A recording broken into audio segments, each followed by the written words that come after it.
Welcome to Cartoonist Kayfabe. My name's Ed Piskor. And I'm Tom Scholey. Jimmy Rugg is off on some Kayfabe business, but today we're going to take a look at the Wolverine miniseries by Chris Claremont and Frank Miller. First off, what do you have for us, Tom? Well, I got from Marvel Comics, Fantastic Four Grand Design. Wolverine doesn't show up in this, but pretty much every other Marvel character does. It's the story of the Fantastic Four done in one complete volume. You ever draw Wolverine? I don't think I've ever seen that. I don't know that I've drawn him professionally. I may have. Make that I'll happen. think about it. Yeah. And then here's Jack Kirby, The Epic Life of the King of Comics. It's the story of Jack Kirby's life told in comic book form, the form that Kirby worked in his whole life, using the same tool that Jack Kirby used, a pencil, to draw the entirety of it and letter it too. You can also check out my Patreon. Go to patreon.com and search Tom Scholey. And follow me on Twitter, at Tom Scholey. Follow me on Instagram, at Tom_Scholey. And check out my YouTube channel, Total Recall Show. Red Room Comics in the Wild, Murder on the Dark Web for Fun and Profit is the name of the game in the Red Room universe. Every single issue that you see is completely self-contained, and they come out every 4 weeks or so. So mid-September comes issue number 4. You can get these comics at your local comic shop or order them from the Fantagraphics website at my link tree in the description below this video, or go to my Patreon, patreon.com/edpiskor. For $3 you can get the archive of comics, plus I put new strips out every Tuesday. We're into the 6th issue, the Rat Queens issue of Red Room, and there's also a PDF of the free Comic Book Day comic up for free as a primer to the series on that Patreon. And Jim has a Patreon as well, patreon.com/Jim Rugg. He's got a lot of PDFs of process stuff, a lot of thought exercises and things, man. PDFs, collections of a bunch of drawings, some comics, a lot of commentary. Very much worth your buying dollar. Yes, Patreon is very thorough and very clear and just really like a model. He's a model Patreon citizen, I'd say. So before, let's just get into it, man. The Wolverine miniseries, man. Here's my trade. Here's yours. This is probably one of the first 5 trade paperbacks I ever bought when I was a kid, man. And like the price was $10. See, yours is even older, dude. When the trades were $5. I have a couple $5 trades of G.I. Joe comics and a Swamp Thing that was very cheap like that. Yeah, and I mean, I grabbed mine relatively recently, like maybe within the past 6 years. Oh, interesting. Yeah, because it was just I never got around to it. Yeah. Like, being a Miller fan as a little kid, I saw, the Sin City. I started piecing together the Daredevils, and the art and writing was what kind of drew me to his work, because the artwork, if you take a look at that old issue of John Carter, Warlord of Mars, which, I have in the stacks when I find it, man, we'll do an episode on that. He's coming from the Continuity Studios kind of school of cartooning, like drawing everything kind of right, accurate, no bells and whistles. It's about the storytelling. And because he wasn't the writer, per se, of this comic, it was one of the last ones that I needed to get my hands on whenever it was like I was in that mode of accumulating Frank Miller works. I think that was kind of it for me too, like because of like Chris Claremont's name on it. I thought like, oh, this is like a lesser, like Miller's just kind of tagging along on like the X-Men train or something. I don't know what what the thought was. But. A fascinating conceit. Them putting this comic together. It came as a sort of consequence of being the 2 kind of top creators of Marvel. Chris Claremont writing the X-Men, Frank Miller doing Daredevil. They were in the same car when they came from New York to go to San Diego Comic-Con, and were just batting ideas together just for fun while they were presumably going past that wharf that has the big pirate ship. You guys know what I'm talking about, man. Anybody who's gone to the San Diego Comic-Con. And in those conversations, they put together an idea for this Wolverine series. Talking to Chris personally, he said that he did his basic standard script with Frank on the first issue, but as the series kind of progressed, and it's a 4-issue comic book series, as things progressed, it was 10-minute phone conversation, and then Frank was off and running. Just with the cover, like, it's interesting. You talk about branding and like smashable brands and stuff. Like, Wolverine's knee looks just like his face, looks just like his shoulders. Like, it's like, you just need a little tiny piece of Wolverine to know that it's Wolverine. Oh yeah, sure, yeah. I see what you mean by that, and definitely Lynn Varley color, right? Yeah. Like that sublime watercolor gouache that she would use.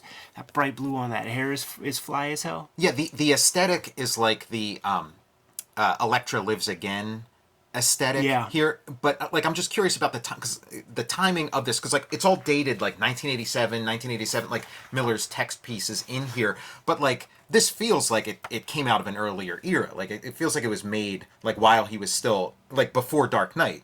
Am I wrong, or did he make this after Dark Knight?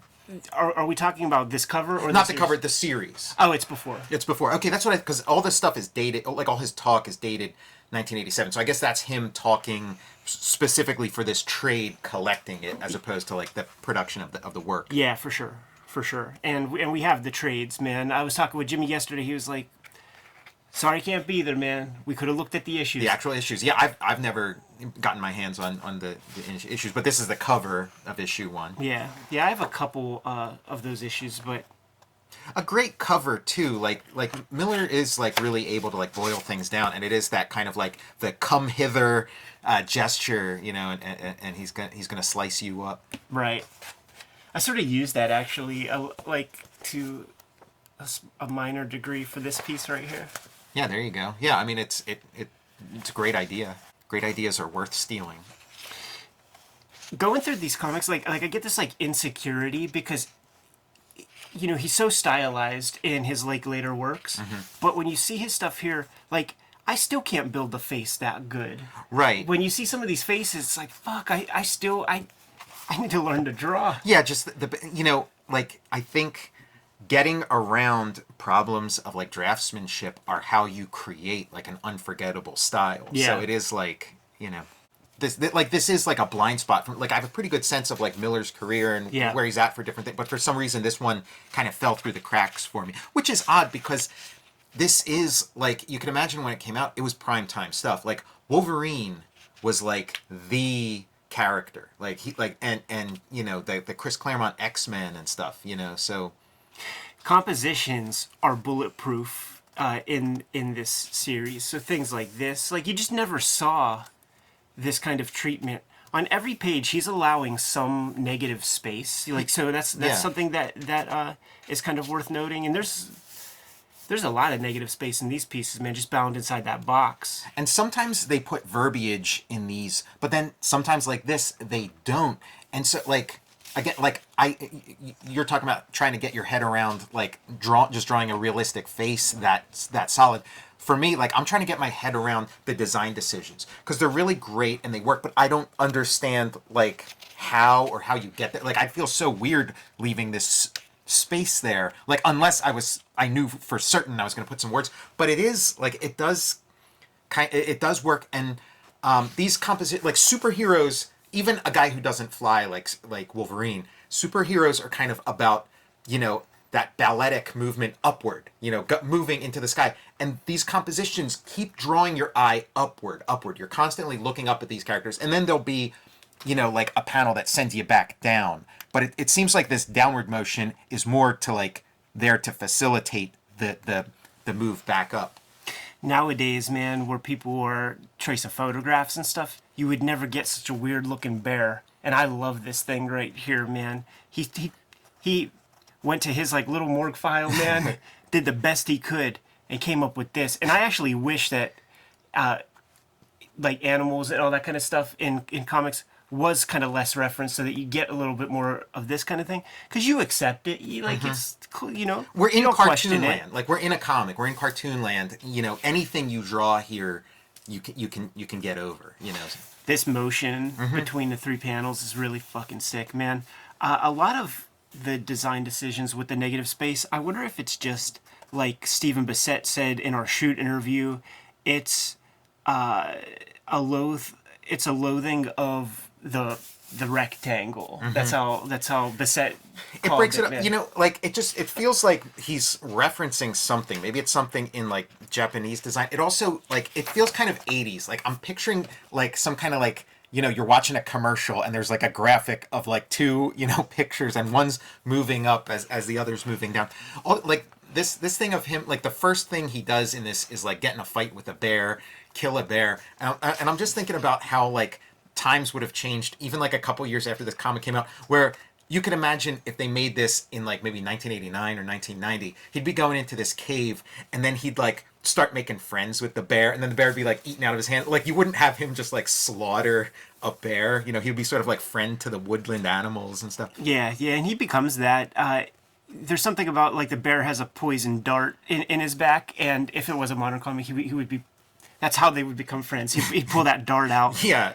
And it's all about showing a little bit of empathy with the character.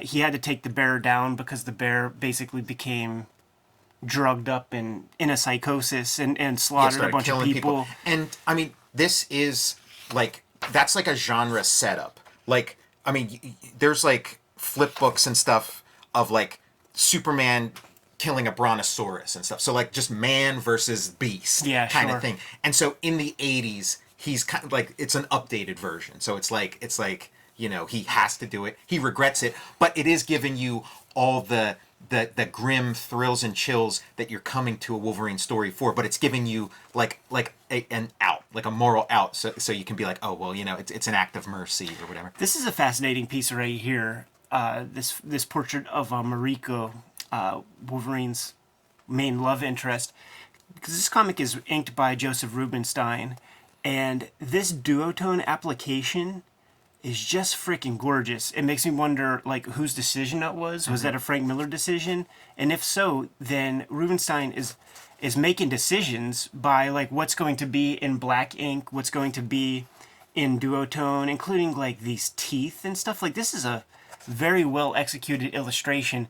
I would bet you, like, whenever we went to go visit Kagan and he pulled out those Fairborn systems and we saw, like, the face from the guy in Elektra Lives Again, this is pretty spot on human facial portrait. I wonder if we'd find this lady in the pages of those books. And like when we talk about like that kind of duo shade and duotone in like an issue of like Daredevil or something, we tend to credit Klaus Janson. Janson with it. So like it would only be fair to kind of give the same kind of, you know, thought to Joe Rubinstein, but who knows? Yeah, I would bet that Miller like calls it out, and then it's up to Rubinstein to execute. But also, if you look close, man, there's zipatone in the back. So it's zipatone, it's duotone, mixed media approach here, man. I love his apartment. Like I love the stylization of how it's just like, you know, it goes right up to the window. You know, like there's not a apartment next to his or anything. Like it's just, you know, just these cool like sort of comic book design decisions that aren't, you know, you're kind of throwing reality out the window a little bit. Like if, you know, as long as it looks cool. Got a big ass loft. There is I'm presuming that they used a little Marvel method, guessing, but the staging is really dramatic. You know, like I just try to imagine like the concept of like Marvel method working with somebody and not knowing what the words are going to be just sounds bizarre to me to try to work in that kind of headspace. So it's like, does Chris Claremont say, and then there's a shocking revelation, and then you have to draw like the panel of shocking revelation, and then there's a really good flow. Yeah, I mean, I just imagine Miller being like a lot more hands-on with every aspect of this, just because that's him. You know, this is that piece too. Like, does everybody know who Wolverine is? Because he just is like getting dressed in front of some random dude. Oh, you mean of like does he have a secret identity? Yeah. Yeah, I'm kind of interested in the idea of Wolverine as like a superhero, because he does seem to occupy this other space, for me at least. Like I don't know if maybe somebody, you know, coming in from a different angle would be like, oh, of course he's just a superhero just like everybody else. But to me he seemed like he's, you know, out of some other, you know, tradition, and seems like a character almost like tailor-made for Miller, because he's got kind of his like, you know, sense of honor. He's got like his samurai aspects, and then just all the like, I like hard living and liquor and bar fights and smoking my stogie. So that's a fascinating wonky pose we have right here. Those wolves again, like he's not referencing a. That's Frank Miller wolves, man. Yeah. Like he uses them in like 300. There might even be a Sin City piece that has like weird looking wolves like this, like coyotes or something. They look like they're pulled off of like hieroglyphics. Yeah. Chris Claremont and Miller, they're like so fascinated with like Japan, Japanese culture, Japanese pop culture, like the whole bag, and at this point in the 80s, probably the audience was like in the dark about a lot of this stuff too. So they're kind of giving you a tour of like their understanding of it. If it's 87, man, like it's things are way amping up, for ninja craze and stuff like this. But it's just like because they show up and they show you a little bit of kabuki theater. Yeah. There's a fight that takes place in like a rock garden, and so it's like almost like this like little tourist trip or something. Chris Claremont's always funny too. With I sort of credit him with the like foreign language translation stuff. Those brackets the or brackets, whatever. yeah. Like I can't remember an instance where that occurred before him, and then within those brackets you'd get asterisk. From the Japanese or something, like translated from Japanese, but there would still be Japanese words, and it would be the few Japanese words that Chris Claremont would know. Well, yeah, I mean that's like all his X-Men are that way. Yeah, Nightcrawler being like Fräulein, like throwing in Liebchen. some, yeah, exactly. Another like super like well constructed face that just humbles the hell out of me, man. Well, and he gives himself like the real estate to do it. That would be a lot harder to do, in this. If you have this real estate, you better do it right, man, because that will just there's no place to hide, man. Yeah, the pressure's on. And we see what kind of badass he is early on, man. So when you see his old lady getting thumped on, Wolverine is feeling some type of way, man. Like I know becomes part of like the context of like the larger X-Men, mythology and stuff, and gets, goes in all kinds of different directions after this. I like how contained this is. Yeah. And he does go on a journey, and he does start out as kind of like a slob and a schlub and a violent idiot, and then by the end, makes himself, into, like the perfect samurai or whatever, and worthy. He gets the honor sword, man. That's the arc. He is a man of honor, and that is foretold in that very beginning piece with the bear, basically, man. It's kind of a foretelling. I feel like every now and then we see like the influence of like Lone Wolf and Cub popping in, and that panel in particular looks like it's When we get to these well choreographed fights, of which there are many, and at least one in every single issue, that makes me think of Lone Wolf and Cub. But what Miller's going to bring to the table is the widescreen format. There were those baby cart movies that all those guys swore by, man. AKA Lone Wolf and Cub. Right, yeah. So the baby cart assassins. Yeah. Yeah, and these fight scenes, they're really well choreographed, and there's like story content. There's like stakes. There's something going on beyond just the fight that's being settled in the fight. Like Wolverine is dishonoring himself, or clearing himself, or what. Like they're not just gratuitous fights. Right. How convenient to have those rice paper wall gimmicks, man, when you're having your fight, because don't have to focus on too much background detail. And this sequence right here, I feel like was used by many cartoonists many times. And one of the places that I'm thinking of is in a Mark Silvestri X-Men comic where the Blob is descending from an airplane. And like right here is about crotch level.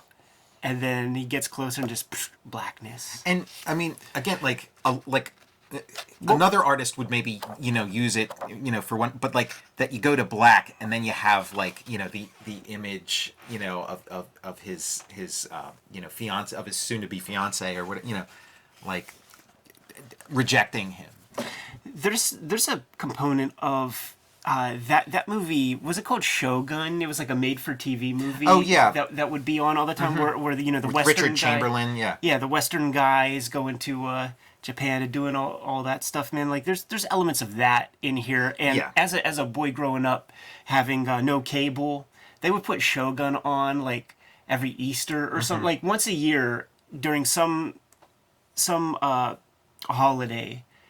Shogun would be on, so like that was certainly in pop culture. Yeah, I'm glad you brought that up because it actually was like pretty huge, and you can kind of see its imprint on like a lot of stuff, you know, of that era. And I think it was like a show from like the 70s, but like you said, they just kept like running it. I think it was a like a mini series. Yeah, it was a mini. It was like one of those prestige TV mini series. Yeah, you know? It's like first we have Roots, and that's a huge hit. Like, yeah. What else you got? What else you got? Shogun. Got to give shouts to, I guess, Glynis Wein for this treatment. Like this is one of those puzzling aspects of the comic because this is genius to me. Yeah. This is incredible. And what is the division of labor here?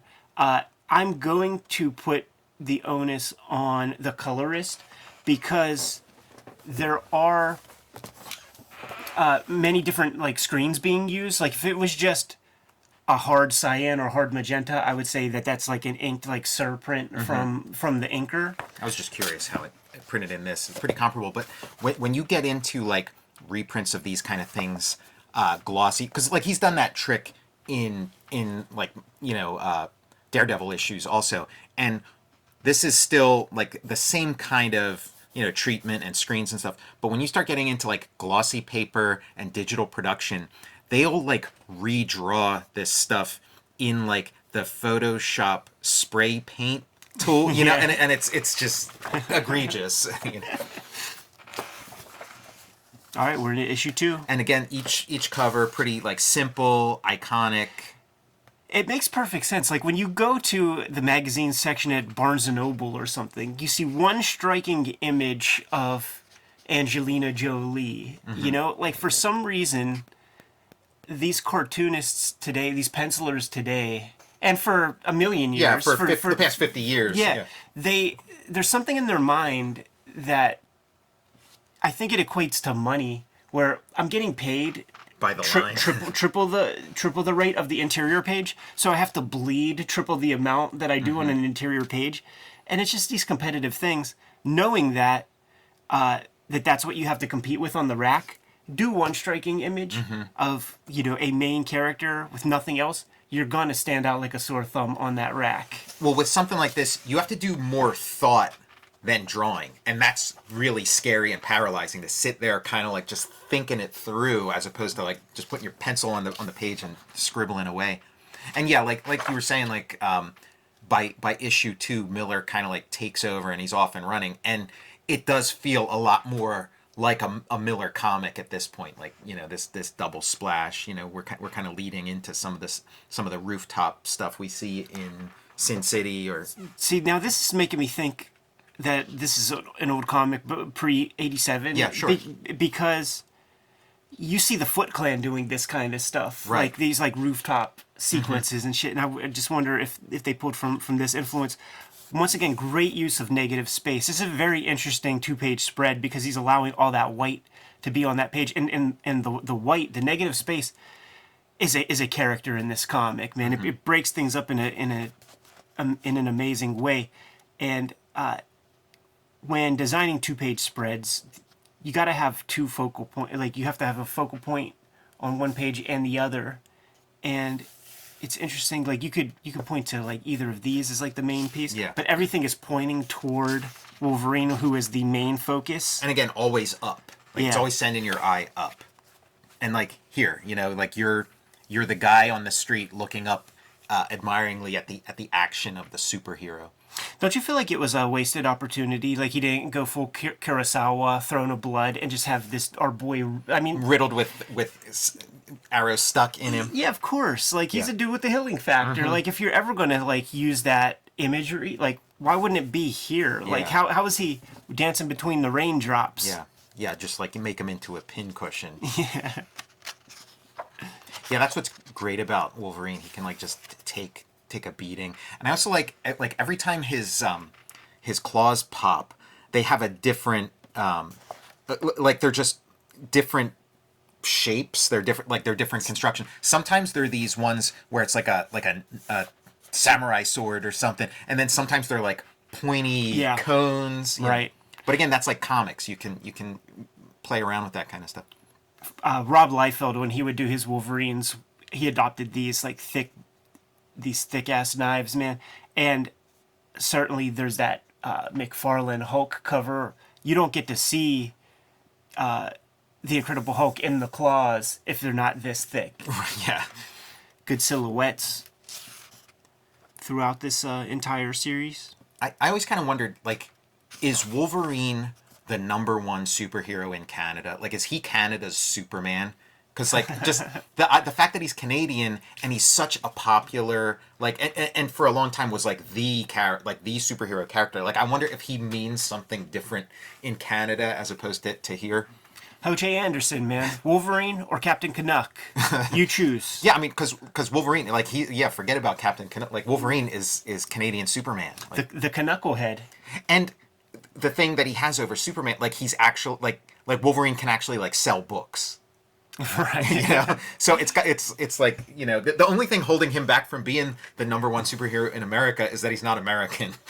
And once again, another, like, beautiful kind of, like, you know, comic book piece. His loft penthouse apartment became a loft studio apartment. Yeah, again, you know, this is comics. I forget, like, is this character, is she Lady Deathstrike? You know, that's what's so funny, like, early on reading this, because, like, I don't have, like, a huge X-Men knowledge, but, like, I'm like, okay, which one of the women in this story becomes Lady Deathstrike? Because I thought maybe it's her. I thought maybe it's even, you know, Wolverine's wife. Like, maybe something goes wrong during the wedding and she becomes Lady... Like, I didn't know. Like, I think she comes out of this... Like, she works for Wolverine's father-in-law the same way she works for Wolverine's father-in-law, but I don't know if they're the same. I don't think they're the same character, but yeah, maybe. Like, it's kind of funny that we don't know that. You know, it's so Byzantine, these constructs that Chris Claremont put together. There probably was, like, some idea in one issue that, you know, this is her. It's her clone. Because there's even a caption in here where Wolverine says something like, you know, Mariko can trace her family back 3,000 years. I know my father, but that's about it. And he just gives you that. Mm-hmm. Yeah, because this is before we had, like, a Wolverine origin story. Like, even like the origin story that came out, I think, in, like, the early 2000s or something. Oh, well, I mean, there's that, but then there's, like, you know, issue 10 where it's Saber Tooth versus Wolverine, and it's pretty much understood that, like, Saber Tooth is Wolverine's dad by Chris Claremont's standards, which are the correct ones.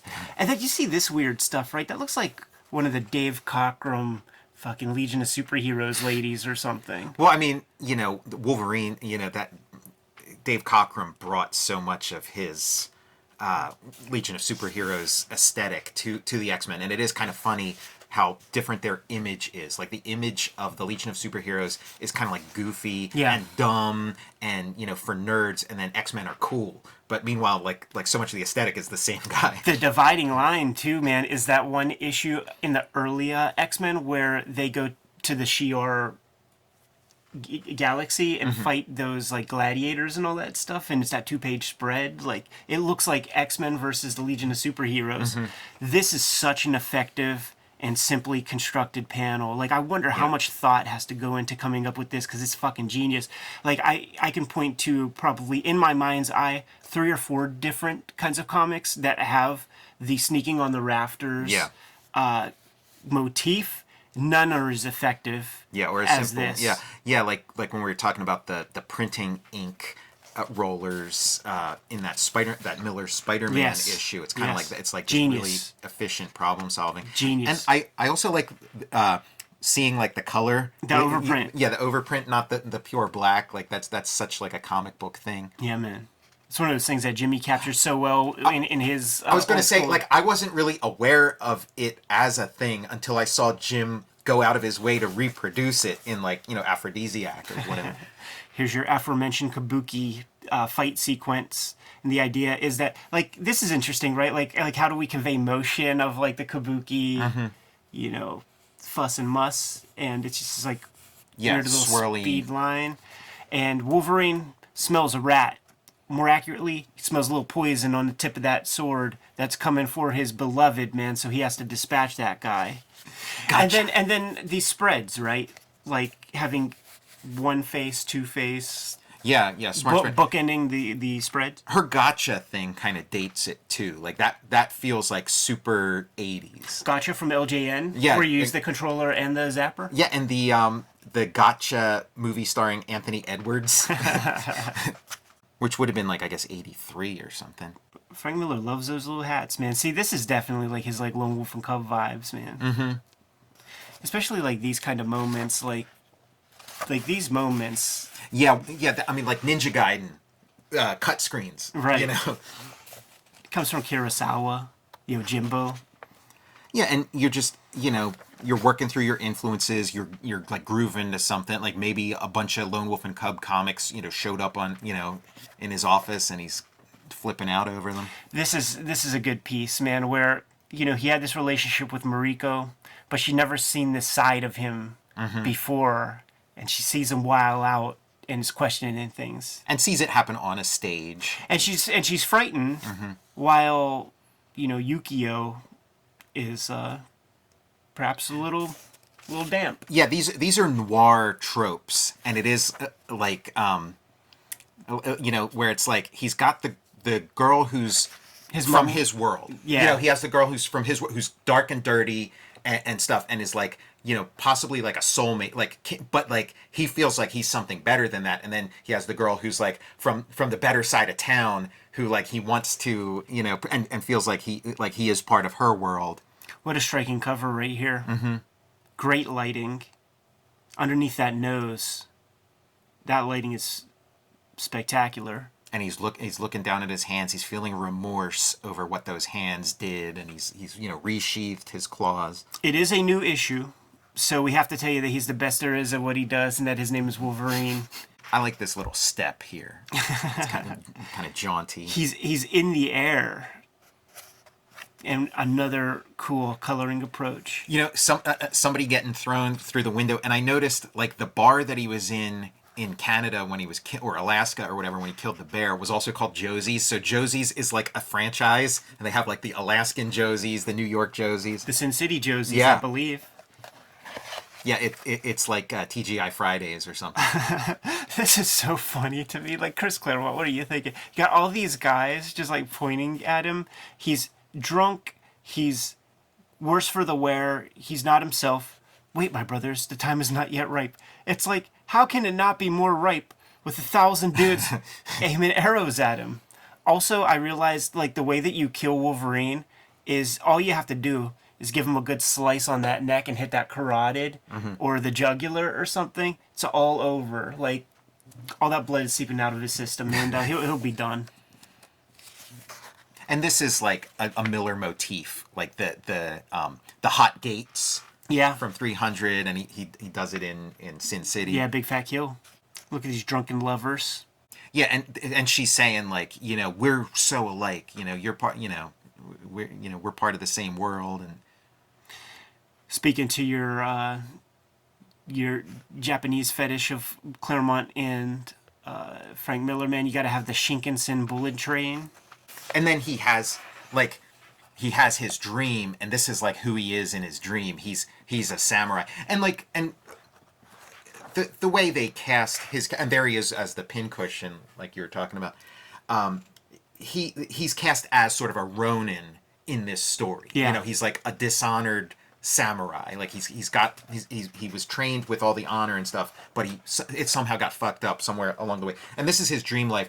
And I would imagine around this time, this is probably Chris Claremont and Frank Miller's dream life. Like when they go, this is a Frank Miller, Chris Claremont wet dream. Shouts to Glennis with her color choices as well. By the way, man, by having just like these like warm colors.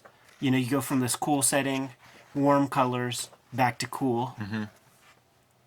And that is like that's his romantic fantasy, and then this is like his cold reality. Yeah. Everybody's a double and triple agent. There's nobody to trust, and the drama of that in this comic is akin to like Metal Gear Solid or something, where you just know everybody's against you, everybody's playing the game for themselves. Yeah, like the genre dictates it. Like he is doing it's kind of a spy story, kind of a noir story. It's just more fun. And like I don't reading this, I don't get too caught up in like the plots, the backstabbing and like it's kind of just like some sugar to like put on the narrative. Yeah, it's a lightweight story. Like these guys are two of the biggest named talents, the two biggest named talents at Marvel at the time. It makes sense that they do something together, and they could have done anything. Their name equity is selling it all, and this is just a romp, really. Like also, Which is my favorite thing. It could be just a silent comic. Yeah. Like Chris Claremont does not have to really be in the equation very much. Here we got like Blade Runner element, man. Like all you have to do is go visit Shibuya, and you can't get Blade Runner out of your mind. The overprinting is like real fascinating here too, because it's like 100% yellow plate across the whole thing, and then cyan over top, so that you get that like poppy red. And here's where they crash into a rock garden. Just to remind you again of where you're at. I thought like this was really effective. Yeah, that was really striking. Again, like this is like a visual problem-solving thing that Miller was like continually working on, and then in that like sort of Elektra Lives Again era of just like somebody versus a room full of ninjas, and he's found like a million amazing solutions to like it's just I could eat it up. When we did Elektra Lives Again, and we were showing off some of the going through the pages, some people showed up and were like, yo, he cribbed from a manga, and they show the original inspirations and stuff, man. So it's pretty interesting. It might have been like Lady Snowblood or something. Yeah, I mean, Lady Snowblood makes sense because there are a lot of those scenes in it where it's like in a snowy field and then a slash of blood. Right. All right, man. Got our last issue. Look at him, feral and stalking. Yeah, and like Freddy Krueger. Like my conceit was always like Wolverine is Freddy Krueger to the guy who's on the wrong side of him. These moires are interesting. It's Zipatone fighting the color separations, I think. Yeah, the moires on your copy are really wild because it looks like they might have even shrunk the art a tiny bit or something but they're like super intense. Maybe it's just the saturation. And the logical conclusion, right? And then this is like iconic right here too, and such a Miller thing of like the guy all like Rambo'd up. Yeah. And then here's the tools of the trade. Some more of that gotcha gimmick. Yeah. Yeah, like gotcha. That's a real zinger. Like that's a real catchphrase. At this point in time. You have to have your one little slight confrontation with the women who are vying for Wolverine's affections and for his soul, because they both represent two different ways of living your life. And Yukio is like flexing. I could have killed this chick. I could have, but I didn't. Yeah, like I was thinking, like she's kind of like a convenient plot device because like we want Wolverine's fiance's husband out of the picture, and get him out of the picture but keeping Wolverine's hands clean. So like, she's kind of perfect. I like in yours, it's like magenta versus the red. Well, or are we different page? Yeah, different page. Okay, so yeah, mine's magenta too. Yeah, and you got to have your epic fight sequence. Still choosing to use that widescreen format. I guess that widescreen is good for like the swords. You could really draw the stretch. Yeah. And the arm extension of these blades. Yeah, if you want to see like what a sword fight looks like in like a vertical panel, like a 9-panel grid, check out Steve Ditka's Chuck Norris and the Karate Commandos. Absolutely. And it's not as effective. Yeah, absolutely. I mean, Miller, all his fights were kind of on that horizontal, like in Daredevil. It's like such a trope of like he's surrounded by like 6 guys, and then and then he's going to switch one at a time. Then he's going to switch it up and have these like long panels, and I feel like these are kind of like hard to compose for, man. But he found a lot of interesting solutions for that. And you'd think like, just as like a design strategy, it's like, okay, I'm going so horizontal. How do you change it up, make it vertical? And this vertical stuff is probably like the element of Miller's approach that's been like least copied into the modern day. Like the widescreen stuff is still like is kind of the dominant form in superhero comics today. The vertical stuff, you rarely see somebody doing these vertical. You don't see it now, but Yeah. the guys who did take from this exact thing were the Image dudes. So this is an early, this is an '80s piece. The Next Generation is McFarlane and Liefeld and all those guys. Jim Lee, like they would all use these kinds of panels. Probably from a direct influence. And once again, shout out to whoever made the choice to like have the color kind of like print on the face from the raised paper walls. That's such an effective and cool thing. And it makes me wonder once again, the division of labor. Did Glennis choose that? Did Frank Miller choose that? And it was executed by Rubinstein? Like how does that work? Something I was always curious about. And the comic ends with, okay, so this lets us know, man, this is the Paul Smith era of X-Men, whenever that was. And that's actually not helping me. Because this is the cover to, like, maybe next month's issue of X-Men. I mean, like, the Paul Smith stuff, isn't that, like, 83 or something? Like, I think this is early, yeah. Yeah. And, like, I love the ending. Like, I love the ending to this, and I copied it for Transformers versus G.I. Joe. But, like, I love the ending because it's, like, this noir, dark, urban kind of, like, story, and then it ends... Like, this is the last kind of ending you would have expected. It becomes a page of X-Men. Yeah, and like, it ends on a light note, and that and a hopeful note, and a positive note, as opposed, like, I would, like, reading this, I would picture it ending like... A Dame to Kill For, or where like Wolverine has to like shoot somebody, somebody. By the way, everybody's shouting at us, man. But Lynn Varley colored this issue. Okay, yeah. I wonder if she colored some other all of ones. them? She didn't color all of them. Okay. This is interesting. So like Miller's putting his team together. And then speaking to your 87, this Yeah. this is Frank Miller talking about, I hope you were reading this comic from you got it at a bookshop. I hope this is your first comic. He doesn't say that it's, bleeding edge or, wood shedding type of exercise, but he basically ends his piece with, try another comic. You might like. He's not like, here's what I put next to Mouse. Yeah. He doesn't. He mentions Watchmen, but he doesn't mention Dark Knight Returns. So he has a little bit of a humbleness to him. Anyhow, man, there it is, man. The Wolverine miniseries.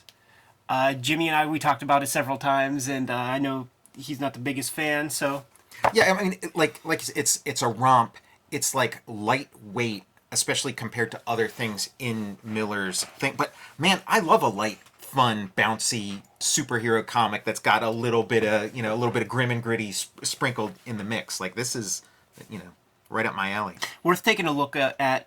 Certainly in the pantheon or the bibliography of Frank Miller, it's one of the pieces that is often overlooked. So it was fun to give it another glance because I haven't read this thing since I was a freaking kid. Oh, really? Okay, yeah, like it's in pretty regular rotation for me. But again, like I only read it for the first time maybe like 6 years ago. So. Oh, cool. Cool. Anyhow, Kayfabers, like, follow, subscribe to the YouTube channel. Hit the bell. We'll notify you when new vids are available. Hit up Jimmy's Patreon. He's on Kayfabe Business as we speak. Patreon.com/JimRugg is where you're going to find PDFs of hundreds of pages of all kinds of material, from drawings, pen and ink, ballpoint pen illustrations, lots of process materials, process zines, all sorts of stuff at patreon.com/JimRugg. What do you have, Tom? Check out Jack Kirby, The Epic Life of the King of Comics. Fantastic 4 grand design. And check out my YouTube channel, Total Recall Show, and my Patreon. Go to patreon.com, search Tom Sholey. My Red Room comics are in the wild. Murder on the Dark Web for Fun and Profit. Go to my link tree in the description below this video.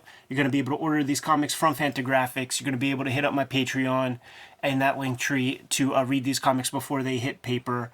We have t-shirts and merchandise at our spread shop. In the links below, and sign up for our mailing list. Jimmy's not here, man. So Tom, you're tasked with giving the marching orders so we can get the hell out of here. Read more Miller Marvel comics.